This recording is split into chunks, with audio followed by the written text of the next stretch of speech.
glorifions et nous te disons merci. Acclame ensemble les rois des rois. Et si vous pouvez prendre place au nom de Jésus, merci. Merci à la chorale de pouvoir nous transporter dans cet élan de la prière, dans cette dimension de la prière. Nous ne bénissons que notre Dieu pour ce qu'il a fait pour nous ce matin et ce qu'il va faire encore dans les temps à suivre. Il est notre Dieu. Il nous parle comme il veut. Il nous a laissé sa parole. Je dis merci à notre Père ce matin pour ma présence parmi vous, pour ta présence au milieu de tes frères et sœurs, car ce n'est pas un hasard, c'est Dieu qui nous a conduits. C'est Dieu qui a touché nos vies, nos cœurs et nous a donné la force de venir dans sa présence. En étant là, nous sommes juste un sujet de bénédiction pour le royaume de notre Dieu, car Dieu est notre bénédiction. Alléluia. Il est Dieu. Il est véritable.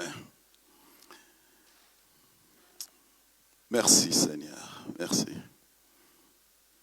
Je lui rends grâce pour toute faveur.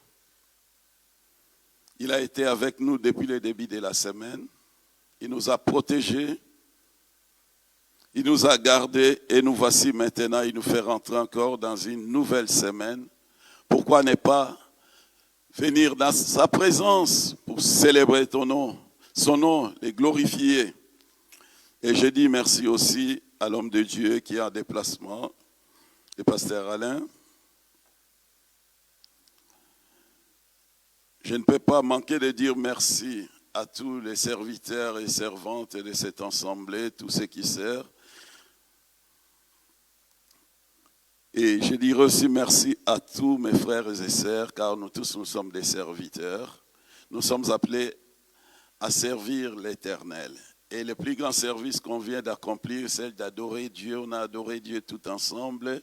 Merci à la chorale encore. Vraiment que Dieu vous bénisse. Et pour ce matin, j'ai un message.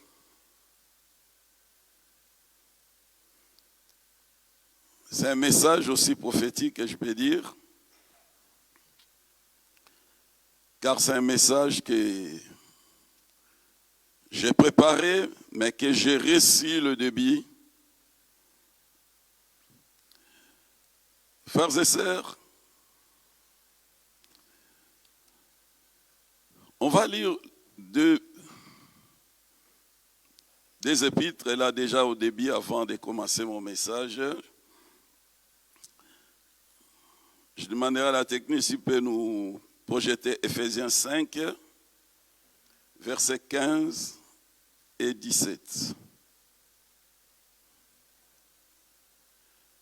La Bible nous dit, prenez donc garde de vous conduire avec circonspection, non comme des insensés, mais comme des sages. C'est pourquoi ne soyez pas inconsidérés, mais comprenez quelle est la volonté du Seigneur. Alléluia.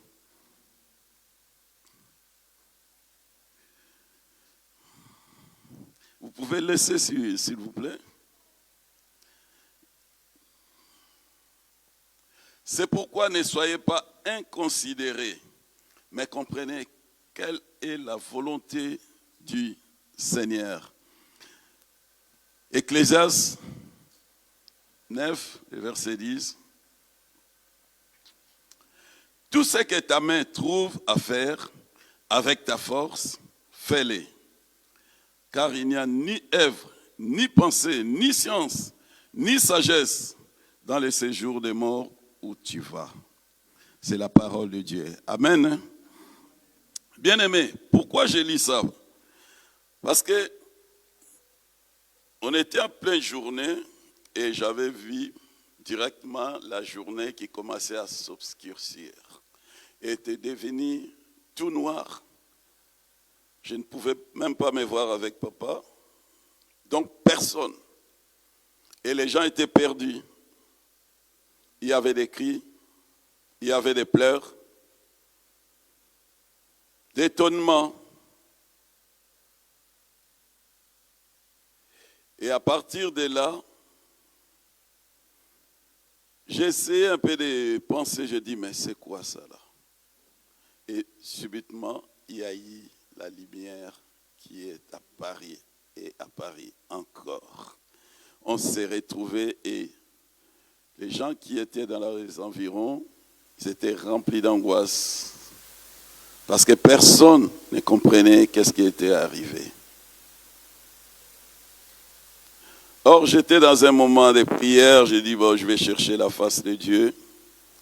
Comme on a parlé d'être mis à part, la consécration, je dis, mais bon, on va essayer de trouver une parole qui sera un peu parallèle ou bien qui va continuer encore à appuyer. Et Dieu soit loué parce que notre frère Joris, il est venu mardi, il est reposé il a été bien posé sur le même message, ça nous a encore bénis et on a eu encore d'apprendre et d'apprendre encore d'autres choses. On a dit bon, la volonté de Dieu, c'est ça qui va s'accomplir.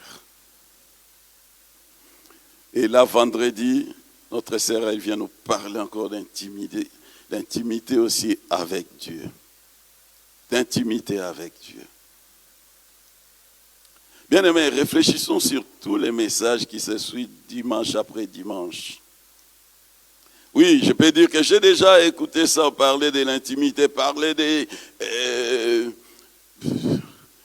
tous les messages qu'on nous donne. Être mis à part pour Dieu, servir Dieu. On a déjà écouté ces messages. Mais à chaque temps, Dieu vient nous parler encore d'une autre manière pour nous amener quelque part. Et même les messages que je vais apporter ce matin, tu l'as déjà entendu. On a déjà parlé de ça. Quelqu'un a déjà parlé de ça. Même toi-même, dans ta méditation, tu as déjà eu un tel message. Mais Dieu veut que tu l'écoutes encore ce matin. Et par sa grâce, nous allons écouter. Bien-aimés, laisse-nous nous dire ce matin que nous sommes réellement dans les temps de la fin. En rappelant à quelqu'un qui connaît et qui ne connaisse pas que les temps de la fin, ça ne commence pas aujourd'hui. Les temps de la fin a commencé depuis les jours que Christ est ressuscité des morts.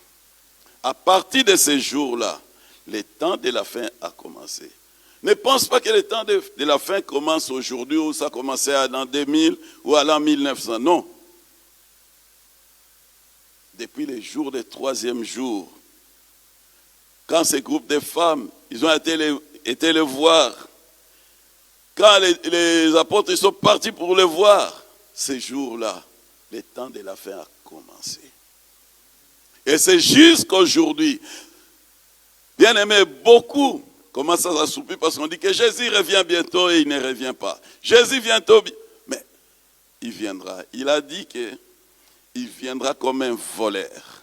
Au moment que personne ne s'attendait, au moment qu'on va voir qu'il y a une évolution, le monde est capable maintenant de créer un homme, de cloner des animaux, de cloner des hommes, et de faire des robots, de faire beaucoup de choses. Et à ce moment-là, on verra les choses commencer à aller bien. Et quand on va commencer à dire, oh paix, il y a la paix, il y a ceci, il y a cela.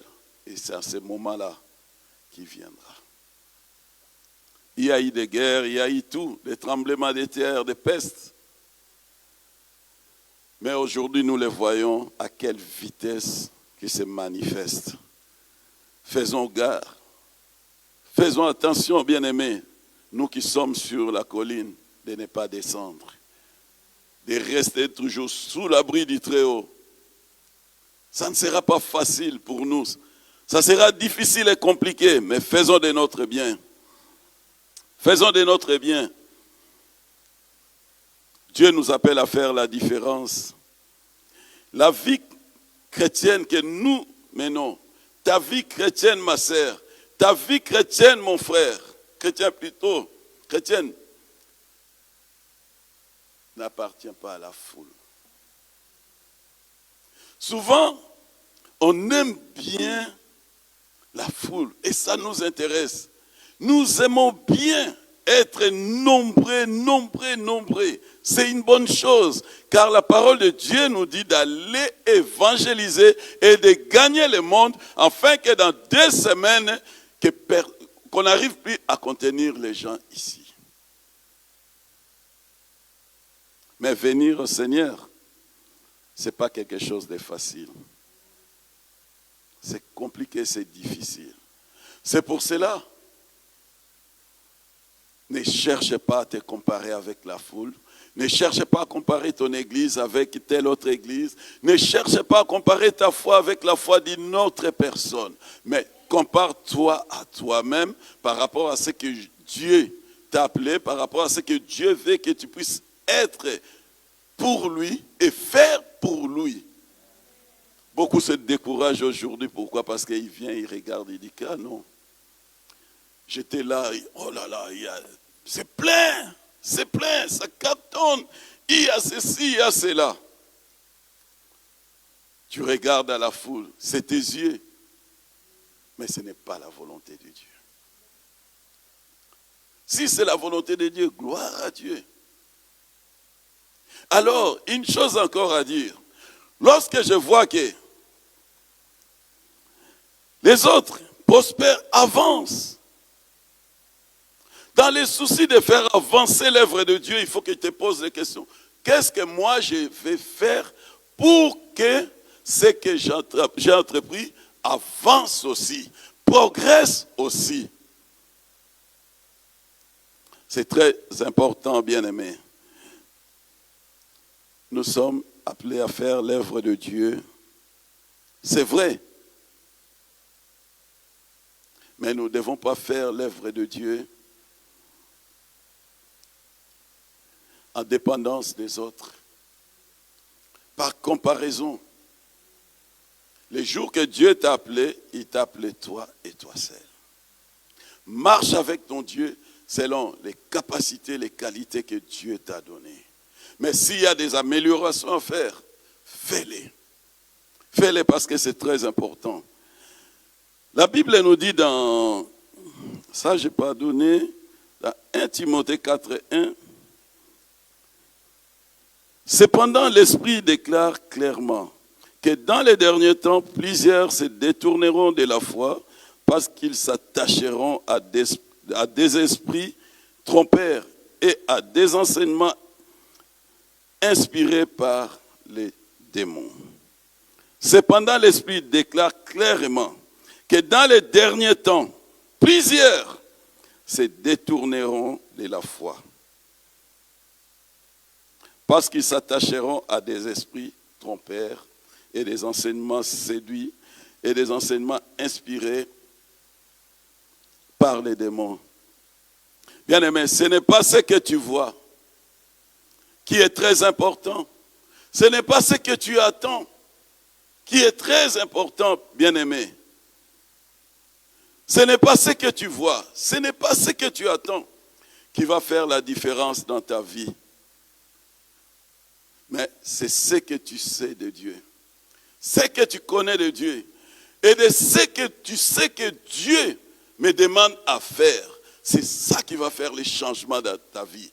Si tu connais la volonté de Dieu dans ta vie, tu connais ce que tu es appelé à faire pour Dieu, il y aura une différence dans ta vie. Alléluia.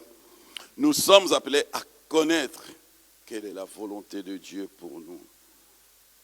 Dieu n'a pas changé. Notre Dieu est un Dieu démocrate. Il nous laisse toujours libre arbitre de faire ou de ne pas faire. De s'impliquer ou de ne pas s'impliquer. De les suivre ou de ne pas les suivre. Dieu n'aime s'impose à personne. Ce n'est pas un Dieu dictateur. Non. Il nous laisse toujours le libre arbitre de choisir et de faire ce que nous désirons. Si tu fais selon sa volonté, tu verras qu'il sera avec toi et il t'accompagnera. Il t'accompagnera. La parole est toujours là. Jusqu'à là présent, la parole de Dieu est toujours là. Et lorsque la parole de Dieu est là, profitons de cette parole. Profitons de cette parole, car la parole de Dieu est un médicament pour nous. C'est l'eau de vie pour nous. La parole de Dieu est là pour nous redynamiser. La parole de Dieu est là pour nous montrer les chemins. La parole de Dieu est comme une boussole. C'est une boussole. Hein? Comme un boussole. Oh, ça ne sonne pas bien, mais bon. Pour nous. La parole de Dieu. Bien-aimé, s'il vous plaît. C'est ça, merci. Merci. En français. Ça ne sonne pas du tout bien. Alléluia. Oh là là, que les Français me pardonnent. Ouais, la parole de Dieu, c'est comme une boussole pour nous. Il nous guide. Et aussi longtemps que la parole de Dieu est encore là, parce qu'il y aura un moment qu'on ne verra plus la parole de Dieu. Lorsqu'il y aura l'obscurité dans ce monde, la parole de Dieu disparaîtra. Et là, ça deviendra très, très, très difficile. C'est le moment que Dieu nous donne, afin de s'approcher de sa parole et de s'attacher à cette parole. Parce que la parole de Dieu nous fera beaucoup du bien.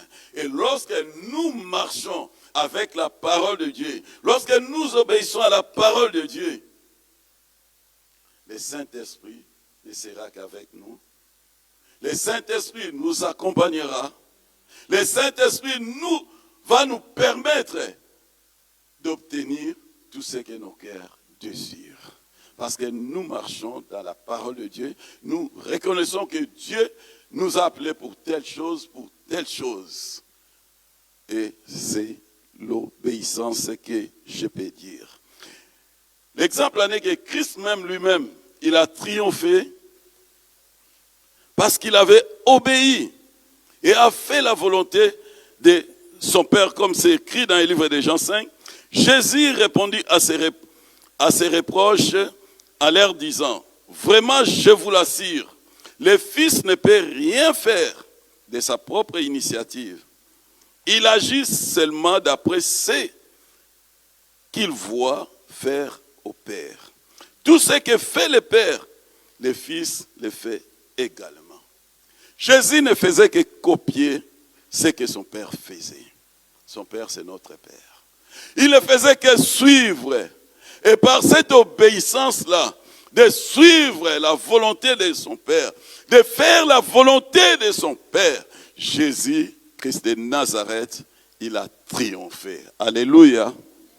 Tu veux triompher, fais la volonté de ton Père. Tu veux triompher, fais la volonté de Dieu. Et Christ nous a laissé la volonté de son Père dans ce livre-là qui est la Bible. Et il nous appelle à les suivre. Il nous appelle à obéir à sa parole. Dieu soit loué. Alléluia. Je suis habitué de voir un couple là, mais je ne comprends pas. Ils se sont rébellés aujourd'hui ou quoi, je ne sais pas. Je ne vois pas un couple qui était là. Il s'y connaît. Quand ça change, tu sais qu'un aveugle, s'il est là. Alléluia. Un aveugle, tu rentres dans sa maison, tu prends la table qui était là, tu le mets là.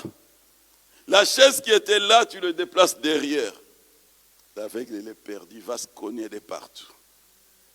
Et là, j'ai l'habitude de voir un couple là dont je ne le vois pas. Ah, ils sont là. Dieu soit loué, merci. Oh, Papa Tamboué, quelle décision. Ce matin, c'est formidable. Dieu est avec nous. Alléluia. Jésus n'a rien fait. Ce qui lui venait par sa propre volonté, tout seul. Tout ce qu'il faisait, il ne faisait que suivre ce que son Père lui a donné.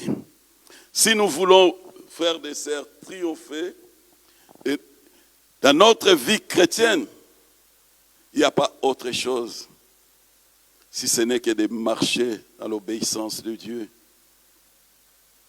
Marchons dans l'obéissance de Dieu. Obéissons à notre Dieu. Servons notre Dieu. Et la finalité, nous allons triompher. Triompher, ce n'est pas simplement un cri. Quelle année de triomphe on va triompher? Non. Obéissez à ton Père. Obéissez à sa parole. Et fais sa volonté. Que Dieu soit glorifié pour cette introduction. Là, maintenant, je vais rentrer dans mon message dès ce matin. Pour ceux qui écrire.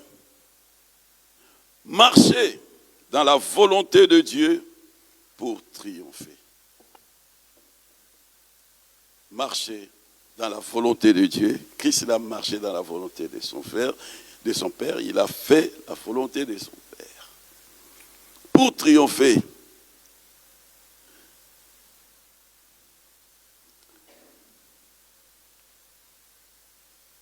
Je ne dis pas marcher ou être dans la volonté de Dieu pour un moment.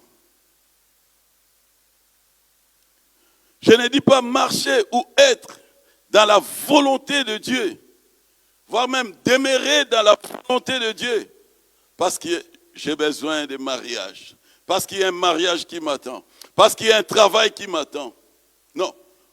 Marcher, demeurer dans la volonté de Dieu, être dans la volonté toute ma vie. Christ, il a été à la volonté de son Père toute sa vie sur la terre. Alléluia. Si tu veux triompher, il faut marcher, il faut être, il faut demeurer. Je tourne un peu en rond, mais c'est le même mot. Demeurer dans la volonté de Dieu dans ta vie. Les mariages arrivent, ok, je prends, je continue à marcher dans la volonté de Dieu. Les papiers arrivent, je les reçois parce qu'il a dit que là où tu fouleras les pleins de ton pied, je te les donne. Je continue à avancer. Le travail, je commence bas. Je suis dans la volonté de Dieu. Ça monte, je reste dans la volonté de Dieu. Les enfants arrivent, je reste dans la volonté de Dieu. Combien d'entre nous on condamne parfois Dieu? Ah Seigneur, quand j'étais seul, je me réveillais à 1h du matin, à 5h, pour te glorifier. Mais vois maintenant, il y a un mari à mon côté, il y a une femme à mon côté, là, je vais le déranger, je dois dormir, tu changes déjà d'habitude. Ah Seigneur, j'étais tout le temps au réunion, je faisais ceci, mais c'est ta faute, tu m'as donné des enfants, je ne peux plus être à l'air, je ne peux plus te servir comme je servais avant. C'est ta faute, Seigneur, tu m'as donné du travail et en plus, je suis bien dans mon travail. Mais mon boss, il me demande de travailler même. Déjà, tu travailles, mais je fais même des heures sup le dimanche, donc ça devient compliqué. Je comprends quelqu'un qui ne travaille pas la semaine et il n'a que le boulot les dimanches.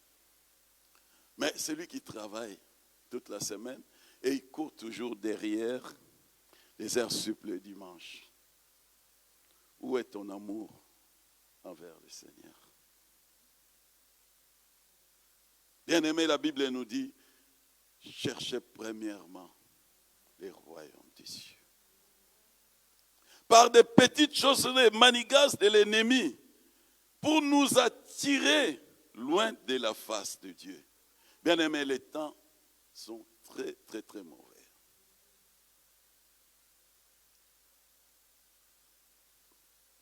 Ne courons pas derrière toutes ces choses-là. Marchez dans la volonté de Dieu toute notre vie. Si tu veux triompher. Oui, tu peux triompher du mariage. Tu peux triompher d'avoir acheté une maison, une belle voiture, avoir du travail. Ça, c'est les miettes de triomphe. Mais quelle sorte de triomphe que Dieu t'a appelé? C'est d'aller remporter ta couronne incorruptible qui est là. C'est ça le triomphe. Il est assis à la droite du Père.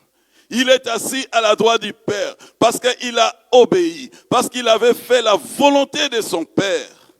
Et il a triomphé. Il a triomphé sur tout ce qui nous condamnait. Il a triomphé sur tous les problèmes qui pesaient sur nous. Il a triomphé sur nos péchés. Ça, c'est le triomphe.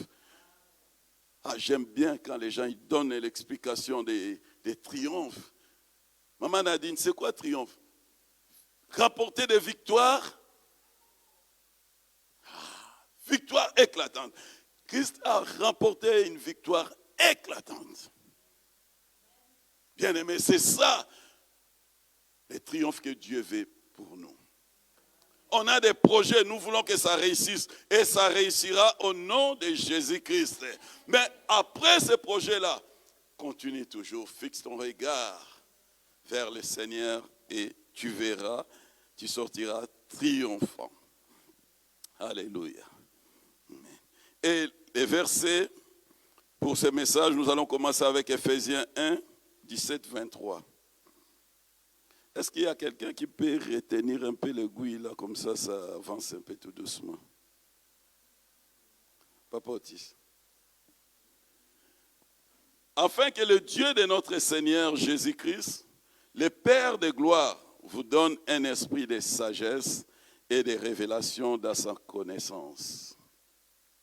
Et qu'il illumine les yeux de votre cœur, pour que vous sachiez quelle est l'espérance qui s'attache à son appel. Que Dieu illumine les yeux de notre cœur, bien-aimé. Regarde, on vient là, on vient de louer notre Dieu. La chorale nous a menés dans une dimension élevée, bien-aimé. On a célébré Dieu. Et qu'est-ce qui nous a boosté encore? La musique. La musique, c'est bien. Mais Dieu cherche des hommes et des femmes qui l'adorent de tout leur cœur. Avec un cœur sincère. Un cœur d'amour. Qui se lâche, qui se libère. Et qui dit lui-même que je viens adorer le Seigneur. Je viens adorer le Seigneur et que mon cœur soit comme un océan d'amour. Car je viens dans la maison de mon papa pour l'adorer. Je viens dans la maison de papa pour répandre mon cœur pour mon Père. Et lever les rois de gloire. La musique, c'est bien. Ils sont là, ils nous amènent dans une dimension d'adoration. Ils nous amènent dans un moment qui nous permet de s'approcher encore de l'Éternel. Mais, bien-aimé, quand tu viens dans la maison de Dieu, laisse-toi aller, dispose ton cœur. Et un cœur sincère, car Dieu, il veut éliminer, veut éclairer ton cœur. Et Dieu ne regarde qu'à notre cœur. Il ne regarde pas l'apparence. Je peux être là, beau, je peux être là, je fais tout ce que je veux. Mais Dieu voit nos cœurs. Est-ce que ce cœur-là est disponible? Il est venu réellement m'adorer. Et j'encourage quelqu'un, par l'Esprit de Dieu qui t'amène dans la maison de Dieu. Dès que tu rentres ici, même s'il y a une lourdeur, cherche à te libérer. Que l'esprit d'adoration rentre en toi. Que l'esprit d'adoration commence à te pousser à adorer. Même si on n'a même pas encore commencé, adore Dieu. Je vois des gens qui se mettent à côté, commencent déjà à adorer. N'attends pas simplement que quelqu'un monte ici pour dire qu'allez, on va se mettre debout maintenant. Mais en foulade et plein de pieds, si tu es déjà dans l'adoration, tu viens pour adorer Dieu. Parce que lui, il nous précède, il est déjà là. Alléluia. L'espérance qui s'attache à son appel. Quelle est la richesse de la gloire de son héritage qu'il réserve aux saints? Et quelle est envers nous qui croyons l'infinie grandeur de sa puissance, se manifestant avec efficacité par la vertu de sa force. Il a déployé en Christ en les ressuscitant des morts et en les faisant asseoir à sa droite dans les lieux célestes. Au-dessus de toute domination, de toute autorité, de toute puissance, de toute dignité et de tout nom qui se peut nommer non seulement dans les siècles présents, mais encore dans les siècles à venir. Il a tout mis sous ses pieds et il a donné pour chef suprême à l'Église.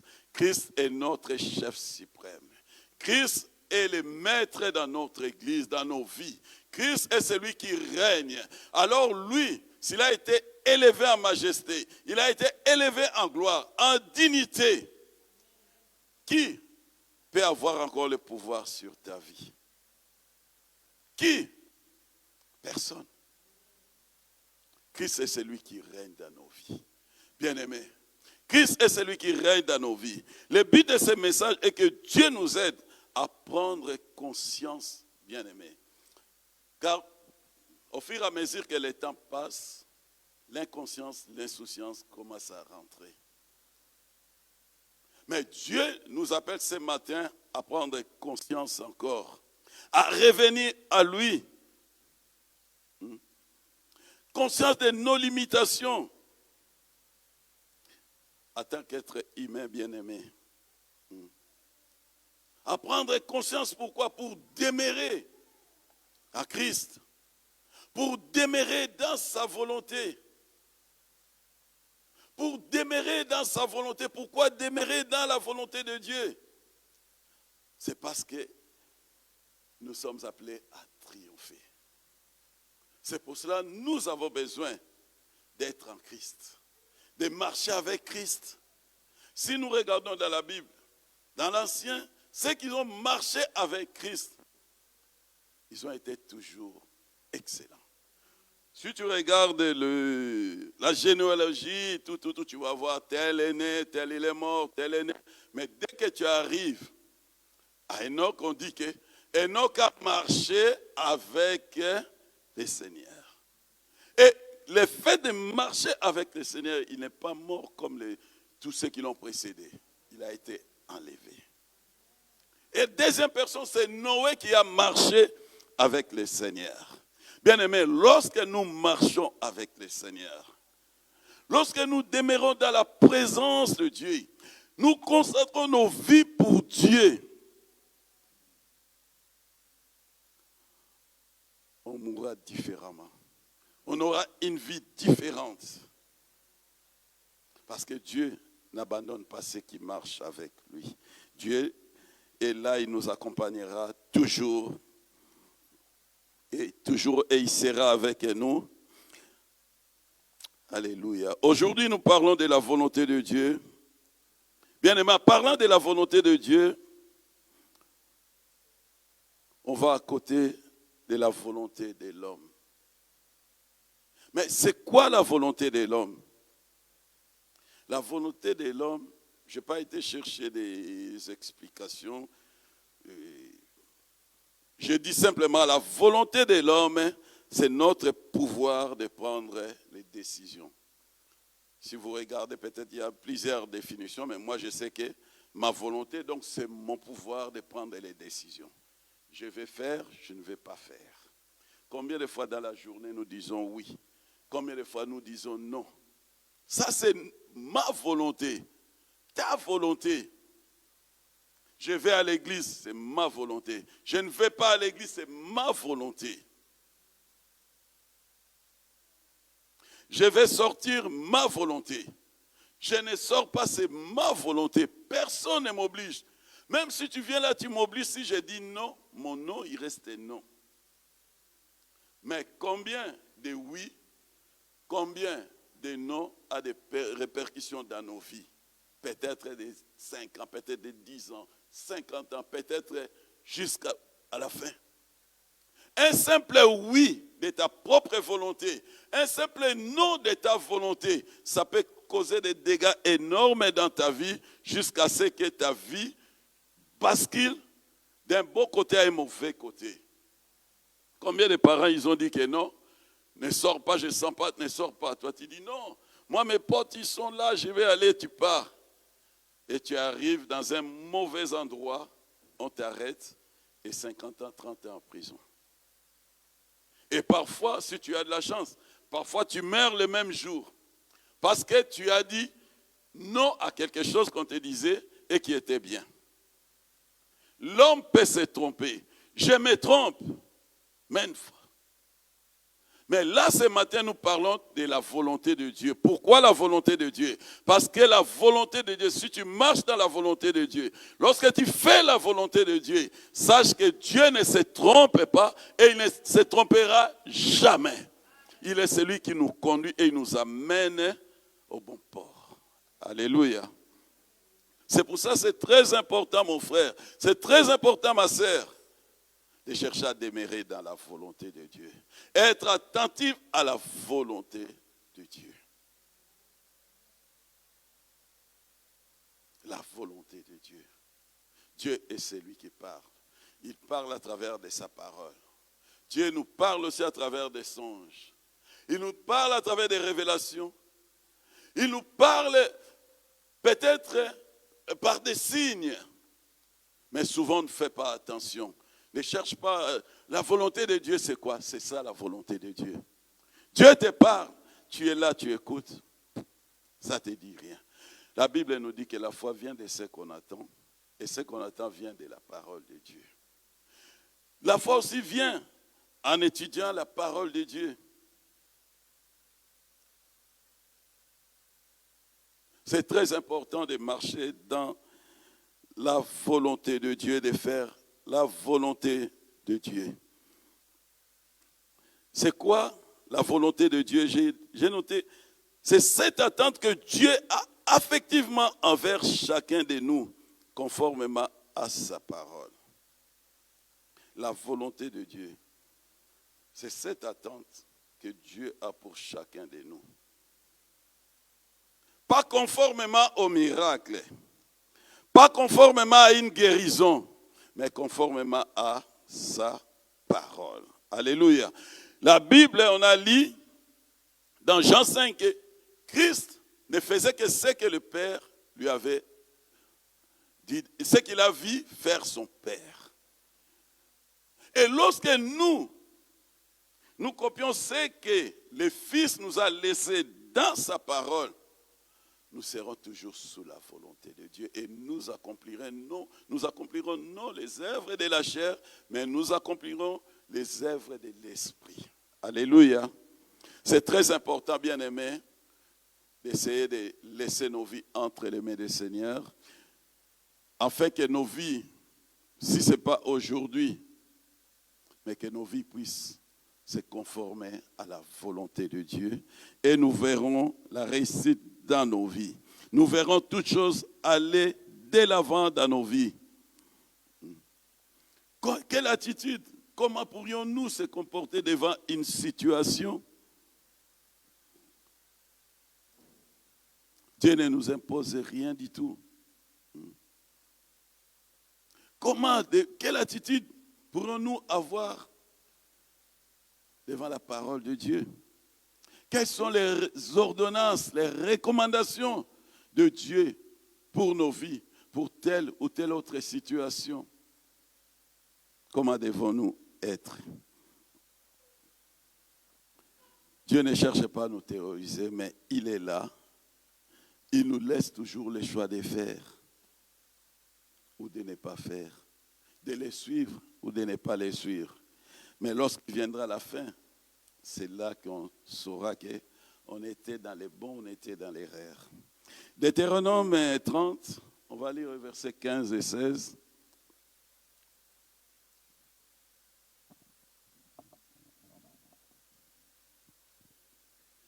Voici, je mets aujourd'hui devant toi la vie et les biens, la mort et les mal.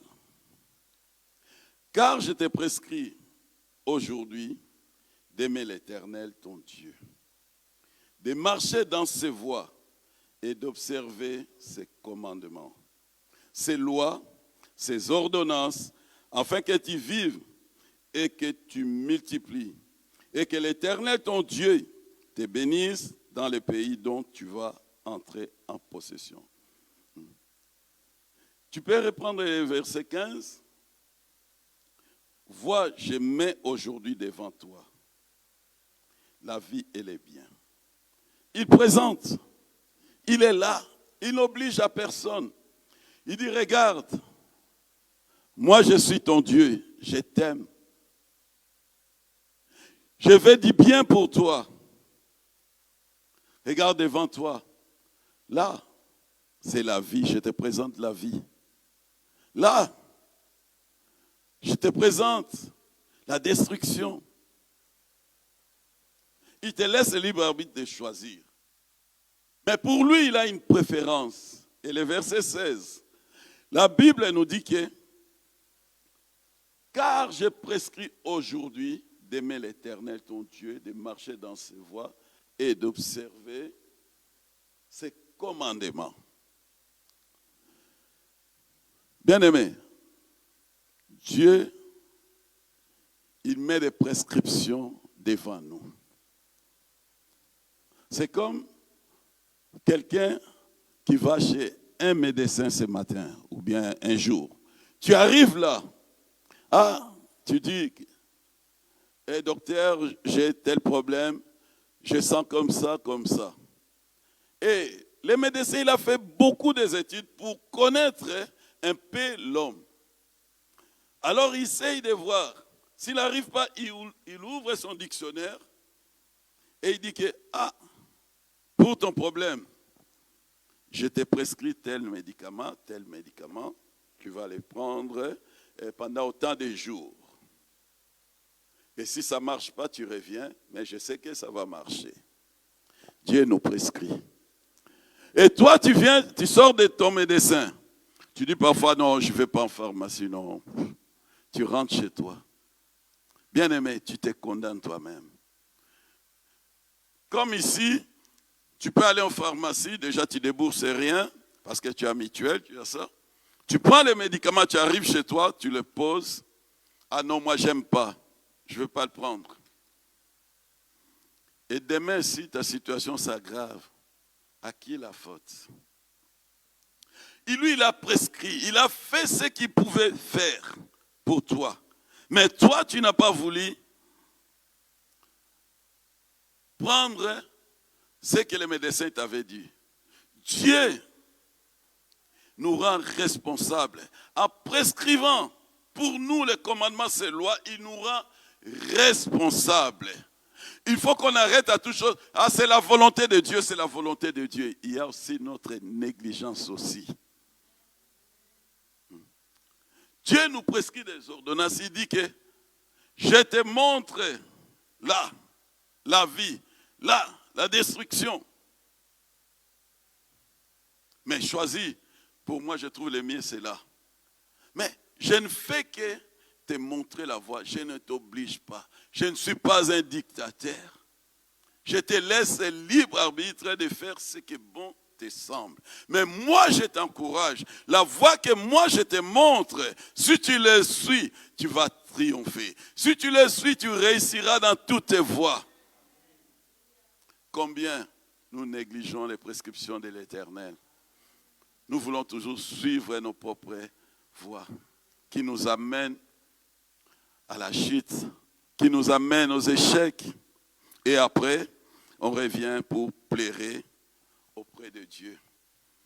On revient, on commence à plairer. Et après, Seigneur, pourquoi tu m'as abandonné? Seigneur, pourquoi tu m'as abandonné? La Bible nous dit que l'Éternel n'abandonne personne. C'est lui qui s'approche de lui, lui s'approche de lui. Il n'abandonne pas. Mais souvent on pleure. Alors on oublie même que c'est nous qui avons abandonné l'Éternel. Et quand on arrive, on dit, Seigneur, pourquoi tu m'as abandonné? Nous allons lire les livres d'Ecclésiaste et on va aller descendre, chuter pour aller à la fin. Ecclésiaste chapitre 12, c'est très compliqué parce que Ecclésiaste 12, il n'y a qu'un livre, c'est Louis II, 1910. Bon, je l'ai pris parce que là, ça commence de 12 à 16. Mais dans plusieurs des Bibles, c'est Ecclésiaste 11, verset 9 au verset 10. Et j'allais prendre le chapitre 12, le verset 1er. Et après, au lieu de lire tout Comme dans plusieurs versions, le chapitre 12 s'arrête au verset 14e. Or, dans 8 secondes, on rajoute le 2 là, donc ça descend jusqu'au verset 16. Et quand je vais lire le verset 8 au verset 9, ça sera dans plusieurs des versions, les versets 6 et 7. Peut-être quelqu'un qui va lire à la maison, il ne va pas comprendre, il va dire, mais c'est qu'est-ce qu'on nous a donné, c'est ça. Jeune homme, réjouis-toi dans ta jeunesse, livre ton cœur à la joie. Nous devons comprendre d'abord, quand la parole de Dieu nous parle de jeunesse, j'ai déjà dit ça une fois, la Bible nous parle de quelqu'un qui est encore jeune, de quelqu'un qui a encore de la vigueur, de quelqu'un qui a encore toutes ses potentialités, il est capable de faire quelque chose. Ne s'arrêtons pas simplement à regarder les enfants de 12 ans, 15 ans, 18 ans, 20 ans. On dit qu'ils sont encore jeunes. Nous sommes encore jeunes si on a la force. Tu peux avoir 30 ans, mais tu ne peux plus rien faire dans ta vie. Tu n'as plus de la vigueur. Tu n'es plus jeune. Mais celui qui a 80 ans, qui est capable de faire ceci, marcher pour aller évangéliser, parler, annoncer l'évangile, il est encore jeune. Il est encore jeune. Dieu appelait des jeunes comme Abraham, dans les 75 ans de Moïse, parce qu'il a trouvé qu'ils étaient encore jeunes. Pourquoi? Parce qu'il n'y avait pas la maladie, ils n'étaient pas... non, ils avaient encore la vigueur. Et quand on parle des jeunes, ne t'aimez pas, car moi j'ai déjà 50 ans, moi j'ai déjà 55 ans. Est-ce que tu es anéanti? Non, tu as encore de la force. Donc tu peux encore faire beaucoup plus pour l'œuvre de Dieu. Livre ton cœur à la joie pendant les jours de ta jeunesse. Marche dans les voies de ton cœur et selon les regards de tes yeux. Mais sache une chose, c'est là que ça commence à devenir intéressant. Il dit que sache que pour tout cela, Dieu t'appellera en jugement. Fais ta folie comme tu veux. Mène ta vie comme tu veux parce que tu es jeune, parce que tu as l'argent, parce que tu as beaucoup de biens, parce que tu es capable d'enfermer quelqu'un et comme tu veux. Vas-y, réjouis-toi. Mais à la fin, il dit qu'il y aura un jugement. Bannis de ton cœur les chagrins et éloigne le mal de ton cœur, de ton corps. Car la jeunesse et l'aurore sont vanité. Bannis de ton cœur les chagrins. Au lieu de mener une vie médiocre pour regretter plus tard, vaut mieux s'abstenir à ces choses-là parce que tu sais qu'il y aura les jugements. En connaissance qu'il y aura les jugements, Dieu nous dit, vaut mieux éviter au lieu de commencer à regretter. Si je savais, si je savais. Oui, il te dit ce matin que tu sais. Tu sais. Éloigne le mal de ton corps, car la jeunesse et l'aurore sont vanité. Mais souviens-toi de ton Créateur pendant les jours de ta jeunesse. Le temps que le Seigneur nous accorde, il te dit de te souvenir de lui, de faire sa volonté, de marcher avec lui, de lui rester fidèle, de le servir, car Dieu nous a appelés à le servir. Servir, ce n'est pas venir prêcher. Servir, ce n'est pas aller jouer à la guitare. Servir, ce n'est pas être protocole. Tous nous sommes au service de Dieu. Arrêtons ces mentalités-là. Ah, c'est vous les serviteurs. Oui, je suis le serviteur ici. Je sers. Mais toi, tu es aussi le serviteur parce que Dieu t'appelle à annoncer la bonne nouvelle. Dieu t'appelle à l'obéir. Il dit, mais souviens-toi de ton Créateur. Toujours, c'est lui. Pendant les jours, pendant que tu as encore de la force, avant que les jours mauvais arrivent et que les années s'approchent où tu diras, je n'y prends point plaisir. N'attends pas qu'il soit trop tard pour toi. Frère, c'est un message prophétique. N'attends pas qu'il soit trop tard pour toi, parce qu'il n'y aura que des pleurs et des grincements des dents. C'est pour ça que Dieu nous rappelle de marcher et d'avancer avec lui. On peut mettre les versets 8 et 9. Dans d'autres versions, c'est bien, on lit tous ensemble, mais c'est 6. Avant que les cordons d'argent se détachent, que les vases d'or se brisent, que les seaux se rompent sur la source et que la roue se casse sur la citerne. Donc, réveillons-nous avant que ça soit trop tard. Réveillons-nous, servons l'Éternel, aimons l'Éternel, craignons l'Éternel, avant que la poussière, non, 8 s'il vous plaît, avant que les cordons d'argent se détachent. Avant que les cordons d'argent se détachent. Bien-aimés, quand on parle des cordons d'argent, on parle des vases d'or, de la criche. Toutes ces choses symbolisent notre vie. Toutes ces choses symbolisent que notre vie, les cordons d'argent, la vase d'or, avant que toutes ces choses-là se brisent, bien-aimés, considérons notre vie comme une ressource précieuse à utiliser sagement et à ne pas gaspiller inutilement. Ne détruisons pas notre vie. Ça a de l'importance aux yeux de l'Éternel. Ta vie, pas ses corps. Quand on parle de ta vie, c'est très profond. A de l'importance. Ne nous abusons pas de ça. Avant que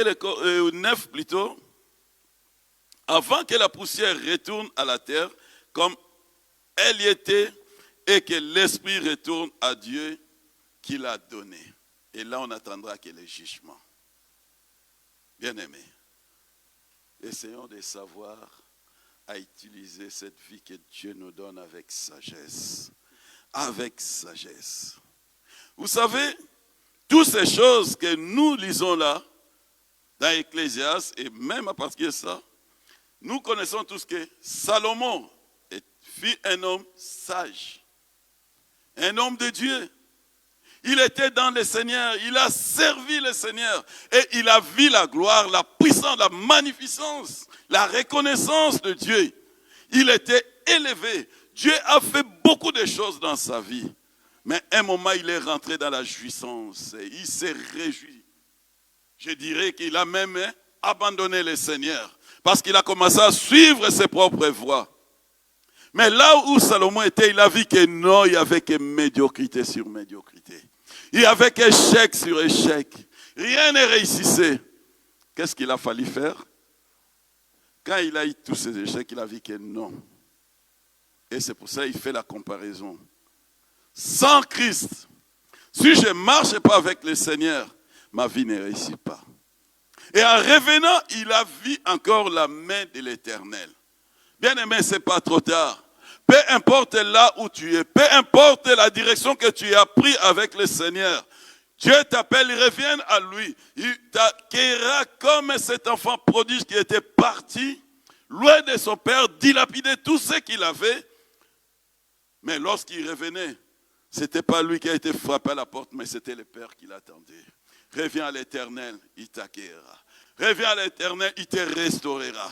Et lorsque l'Éternel te restaure, bien-aimé, et une chose qui me monte en tête, souvent il y a des fois on fait des prières et je vais récupérer ce que l'ennemi a volé. Non, tu ne vas plus récupérer ça.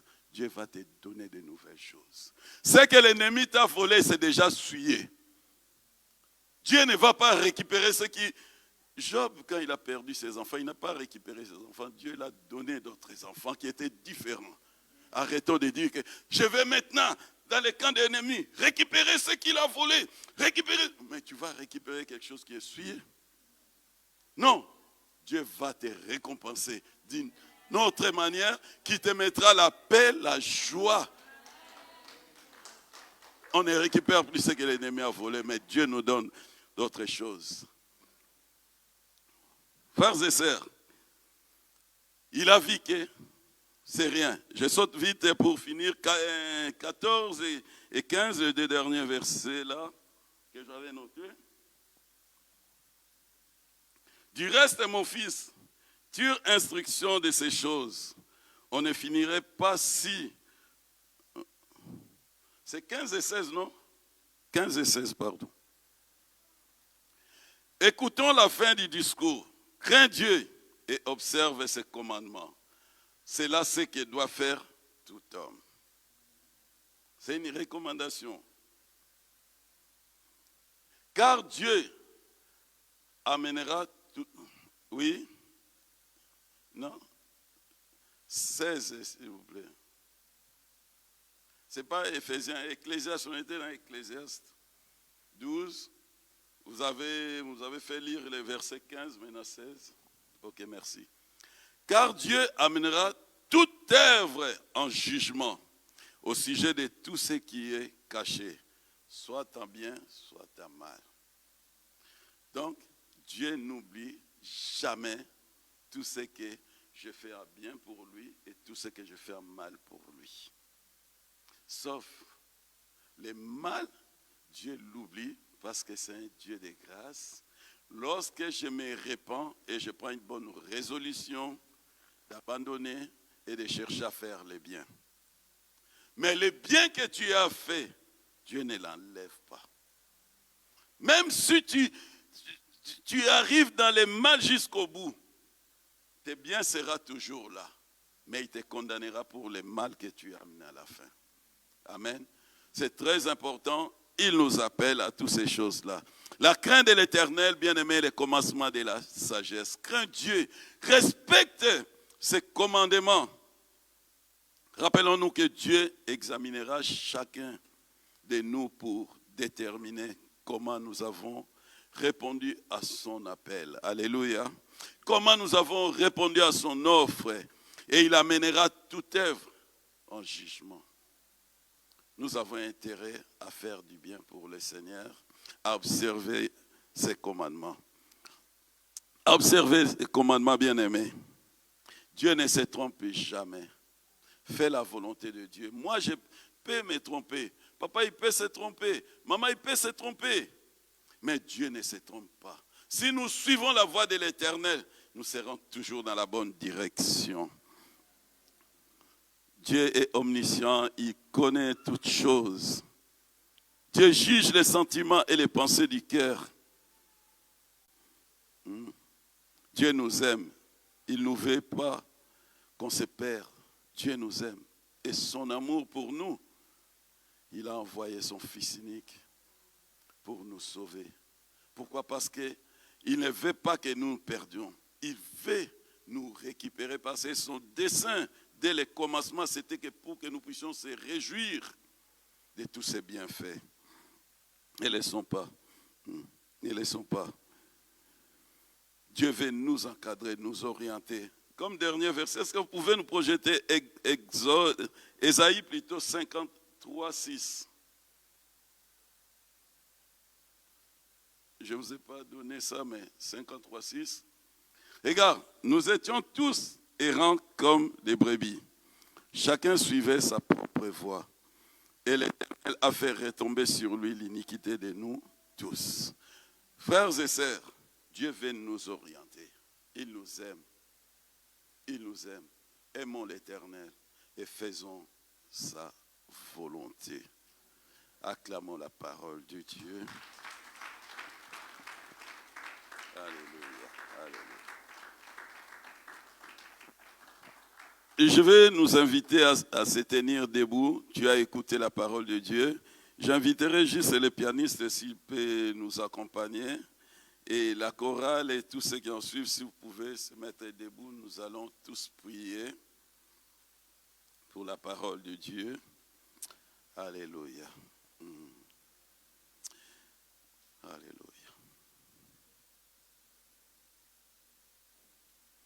La parole de Dieu déclare dans les livres de Jean 8 que celui qui est de Dieu écoute la parole. Celui qui est de Dieu écoute la parole de Dieu. Donc celui qui n'est pas de Dieu, il s'en fout de la parole de Dieu. Nous sommes les enfants de Dieu, aimons la parole de Dieu. Si tu peux commencer déjà là à parler à ton Dieu, tu as écouté la parole. Demande à ton Dieu de faire sa volonté. La parole de Dieu doit être notre source d'inspiration. La parole de Dieu doit être notre boussole, comme j'avais dit, pour nous guider, nous orienter. La parole de Dieu doit être notre force, bien-aimés. La parole de Dieu nous aide à connaître Dieu. Si tu ne connais pas le Dieu que tu sers, ça sera difficile pour toi de le suivre. Élevons nos voix, prions. Élevons nos voix, prions. Prions à Dieu, que Dieu puisse faire de grandes choses dans nos vies. Dieu parle. Dieu parle. Si tu écoutes sa voix, n'endurcis pas ton cœur. Si tu écoutes sa voix, laisse-toi conduire par lui. La parole de Dieu dit, celui qui m'écoute repose avec assurance. Celui qui écoute Dieu ne vit pas dans les chagrins. Il a l'assurance et il vivra dans la tranquillité sans avoir crainte. De qui aurais-je crainte si l'Éternel est mon Dieu? De qui aurais-je peur? Marche avec Dieu, tu seras dans l'assurance. C'est un Dieu qui ne dort ni ne sommeille. Tu ne regretteras jamais, bien-aimé, d'avoir obéi à Dieu. Parce qu'il est Dieu qui conduit son peuple jusqu'au bout. Il nous conduit, non dans les déserts, mais il nous conduit vers le vert pâturage. Tu ne seras jamais confié d'avoir fait sa volonté. Tu ne regretteras jamais. Il est Dieu. Il ne se trompe jamais, bien-aimé. Jamais, jamais, jamais il ne se trompe. Ce qu'il te dit de faire, c'est pour ton bien. Fais-le. Aime ton Dieu, sers ton Dieu. Il te connaît avant toute chose. Dieu te connaît. Frères et sœurs, ce matin, Dieu te dit, revois ton comportement. Dispose ton cœur pour lui.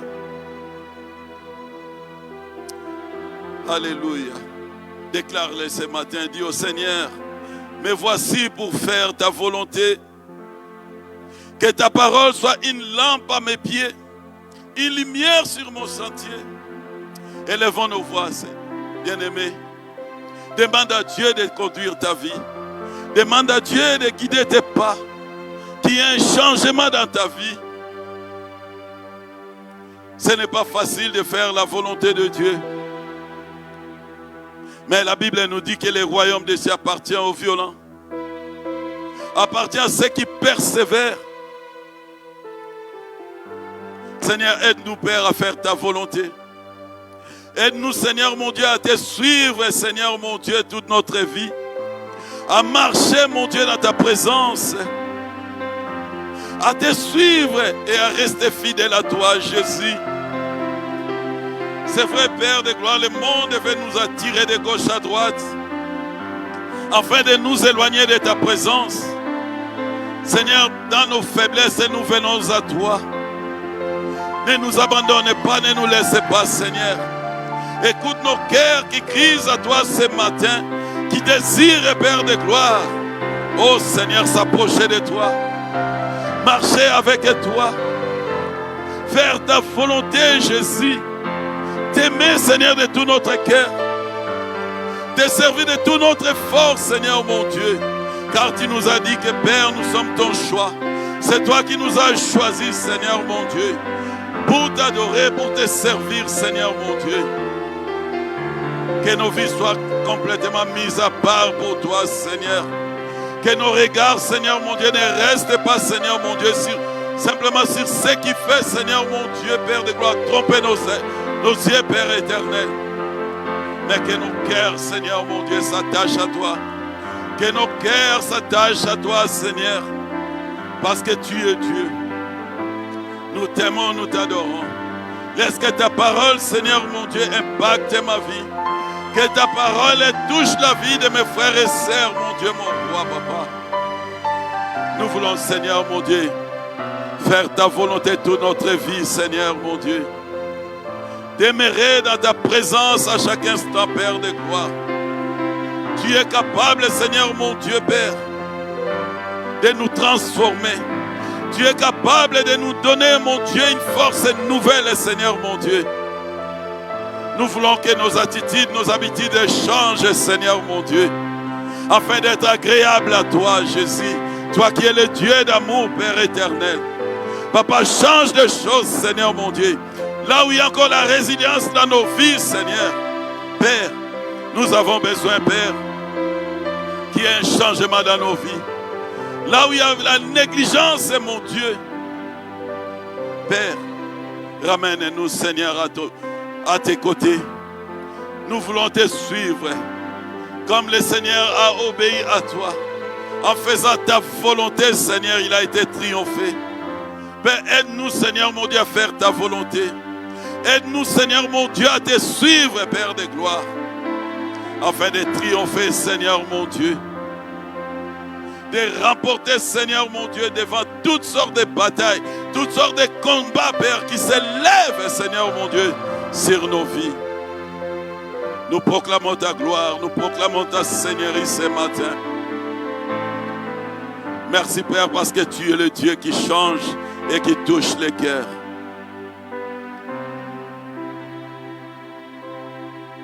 Mon âme t'adore, mon âme te bénit.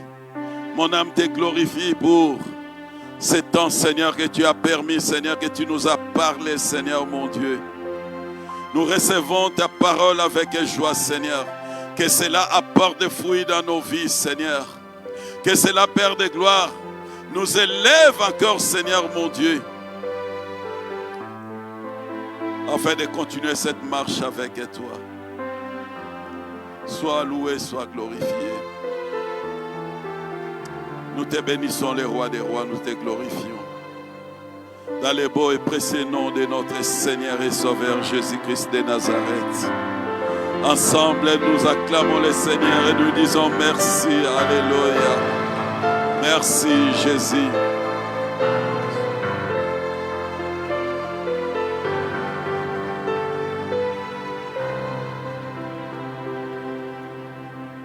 Amen. Que Dieu bénisse tout un chacun. Nous arrivons à la fin.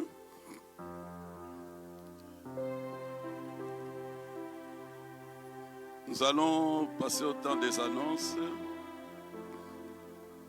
Et pendant le temps des annonces, on peut apporter nos dîmes, nos offrandes, nos dons, selon ce que le Seigneur t'a mis à cœur, ce que tu as disposé pour bénir l'œuvre de Dieu. Car nous sommes une bénédiction pour les rois des gloires. Alléluia.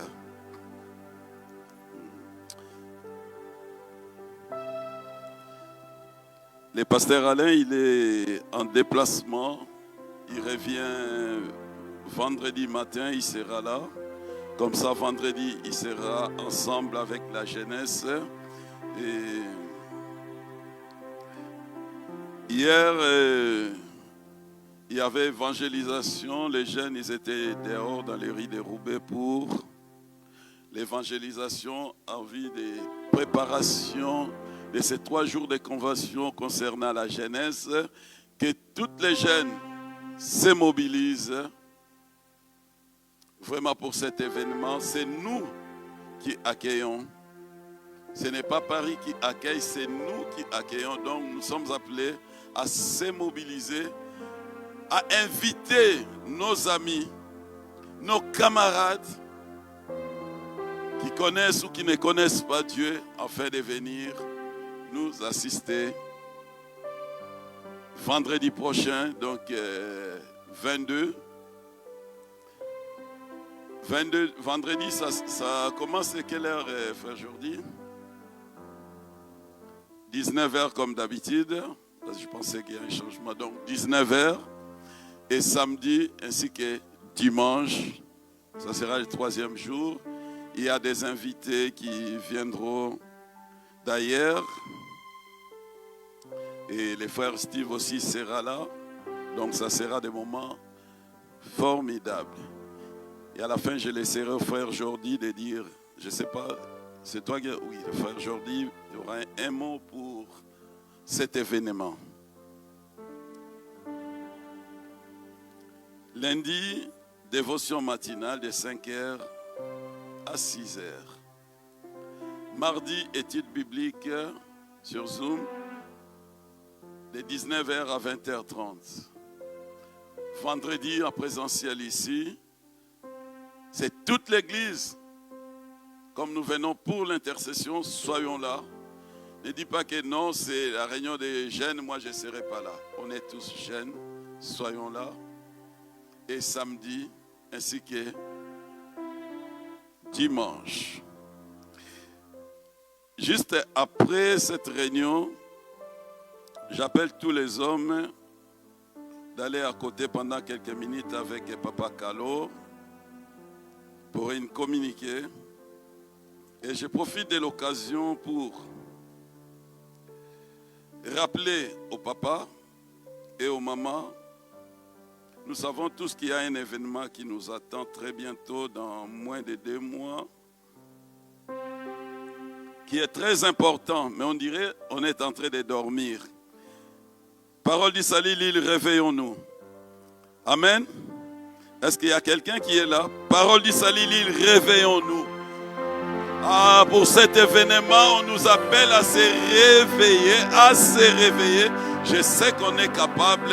Ce n'est pas parce qu'on n'a pas commencé depuis décembre, janvier. On peut commencer aujourd'hui et finir demain. Tout s'arrange.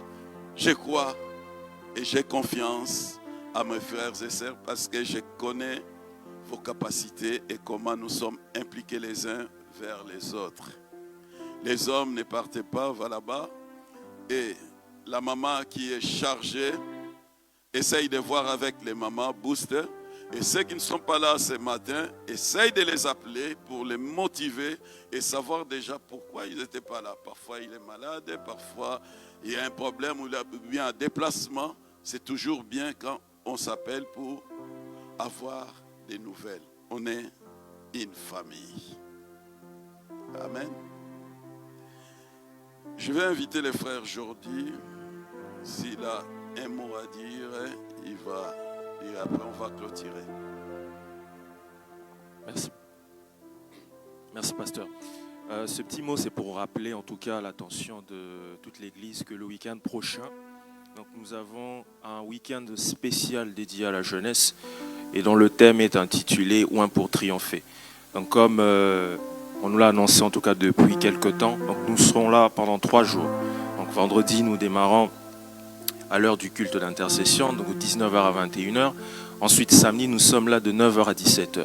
Alors, un temps de 9h à midi sera un temps dédié à la prière, à l'enseignement, où nous serons vraiment affectés dans nos appels respectifs, dans nos ministères. Et nous nous retrouvons ensuite de 14h à 17h. Alors, entre midi et 2, ne rentrez pas à la maison, il y aura une petite collation qui sera disponible ici, donc il n'y a pas de souci par rapport à ça. Et nous terminerons à 17h. Ensuite, dimanche, à partir de 10h, à l'heure du culte habituel, à l'heure habituelle du culte. Et nous allons clôturer, vraiment la grande clôture, ça sera à 14h30. Ça sera une célébration, un concert avec Raf Gospel, musique et quelques artistes aussi de notre église de Paris qui vont en tout cas rehausser de leur présence. Alors comme orateur, le pasteur l'a dit, nous avons le pasteur Steve Ebelebe, nous avons notre frère Joris, ensuite nous aurons aussi le frère Dimitri Saez que nous aurons l'honneur de recevoir. Et j'invite en tout cas chaque jeune à partager l'annonce, partager l'affiche qui a été diffusée dans les réseaux sociaux. Et n'hésitez pas à inviter vos amis, vos connaissances, vos frères et sœurs. Et aussi, j'ouvre une parenthèse destinée aux parents, chers parents en tout cas, n'hésitez pas à nous envoyer vos enfants, ils seront très bien ici. Adolescents, jeunes, n'hésitez pas en tout cas à pouvoir les accompagner, si vous pouvez les déposer. Si quelqu'un peut passer les prendre, n'hésitez pas en tout cas à nous contacter par rapport à cela. Et j'invite aussi celles et ceux en tout cas qui portent ce programme à cœur, vraiment de prier pour ça. Et si Dieu vous touche aussi, si le Seigneur vous met à cœur de participer à l'organisation matérielle de cet événement, en tout cas, n'hésitez pas à nous voir puisque nous allons recevoir nos jeunes de Paris, une délégation d'une 30aine de personnes. Donc vous savez un peu ce que ça implique côté matériel et financier. Donc si vraiment le Seigneur vous touche, n'hésitez pas à voir les référents à la fin du culte. Voilà, que Dieu vous bénisse. Merci, merci Frère Jordi. Donc on a tous les programmes. Est-ce qu'il y a quelqu'un qui est là pour la première fois? Nous voulons les recevoir afin de faire connaissance. Apparemment, il n'y a personne qui est là pour la première fois. Si on peut se mettre debout et je demanderai à Papa Kalo de prier pour bénir. Inclinons-nous dans la prière. Seigneur, notre Dieu, notre Père, Père de tendresse, Père d'amour, merci. Merci pour ce temps passé dans ta présence, dans la louange, dans l'adoration. Seigneur, nous t'avons apporté ce dont nous avons préparé, nos dîmes, nos offrandes.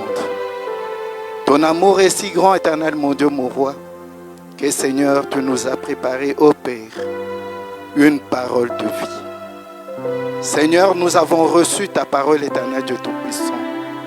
Nous te prions, Seigneur éternel Dieu de grâce, afin que, Seigneur, tu nous aides par ton Esprit Saint à garder ta parole, éternel Dieu Tout-Puissant. Non, tout simplement, Seigneur, à garder cette parole, éternel, mon Dieu, mon roi, mais, Seigneur, à l'assimiler, éternel Dieu Tout-Puissant, à nous imprégner, Seigneur, de ta parole, afin que, Seigneur, nous devenions, Seigneur, parole, et que, Seigneur, ton nom soit glorifié.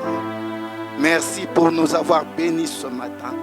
Nous te recommandons, Seigneur, notre semaine, éternel Dieu Tout-Puissant, parce que, Seigneur, c'est toi qui commences avec nous cette semaine dans la prière et dans ta présence, éternel Dieu Tout-Puissant. Seigneur, nous voulons encore une fois la terminer en Christ, notre Seigneur et notre Sauveur.